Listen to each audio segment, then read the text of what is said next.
So right after Shibuya, like 50 things started happening at once. The last thing Kenjaku did before he disappeared was transfigure a bunch of people, so it's just a bunch of monsters running around Tokyo. So Yuji and his new bro Choso are going around exercising. At the same time, the higher-ups have branded Gojo a traitor, sentenced Principal Yaga to death for his affiliation with Gojo, and forced Yuta into a binding vow where his mission is to kill Yuji because they wanted Yuji dead in the first place. So Yuta pulls up on Yuji and Choso in like the first chapter. At the same time, this dude from the Zenin clan trying to get in on the action against Yuji and Choso to boost the standing of the Zenin clan with the higher ups. His name is Naoya, by the way, and he ends up fighting Choso while Yuta has Yuji running for his life. And their fight was pretty cool. You could tell that Yuji wasn't really trying to fight him. Now Choso does end up beating Naoya. Like really he was cooked and Choso was about to kill him.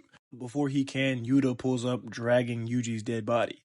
Beats Choso up real quick, saving Naoya. Come to find out, Yuta was being a slick double agent and used RCT to save Yuji. He just had to kill him to fulfill the binding vow. Never said he couldn't save him afterwards. This is another reason y'all should think that Gojo is coming back. But the whole time all this is going on, the higher-ups that order Yuta to kill him, that Naoya was trying to get the favor of, are already dead. And all the current orders are just coming from Kenjaku, who's taken over the headquarters, but nobody knows that yet. Yuji starts the fight off by running away because he really doesn't want to fight him, and Yuta just walks him down pretty quickly. He tries to slice him, but Yuji just flips over the car.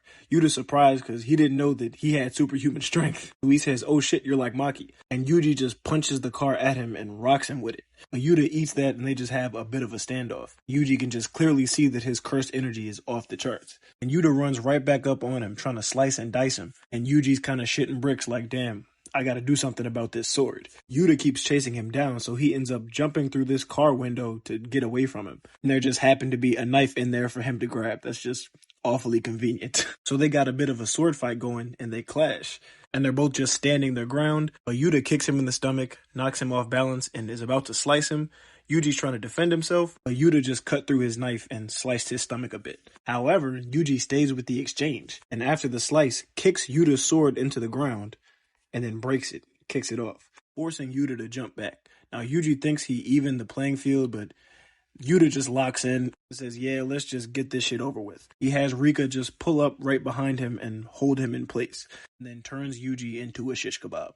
After the fight, when he revives him with RCT, Yuta says that he could tell he wasn't really trying to kill him or anything, that Yuji didn't really give his all in the fight. He still would have lost regardless, though. So after Yuta revives Yuji, Megumi comes out of the shadows and tells Yuji that he needs his help to save his sister. She was awoken from her coma and got immediately dragged into a death tournament. And on top of that, they still need to find some way to free Gojo. All three of them regroup at Jujutsu High. Yuki's there, Yuta sees his cinnamon apple, Choso's there, and they all head down to the basement to ask Tengen what they should do. So of course this is where we meet Tengen, who is somewhat all-knowing, but she cannot read people's hearts and their true intentions. She explains that the death tournament is a culling games created by Kenjaku, create a massive amount of cursed energy by which he will be able to fuse Tengen with the entire population of the earth. Because now Tengen is more like a spirit than a person, so Kenjaku is basically trying to turn all people into curses, or hybrids.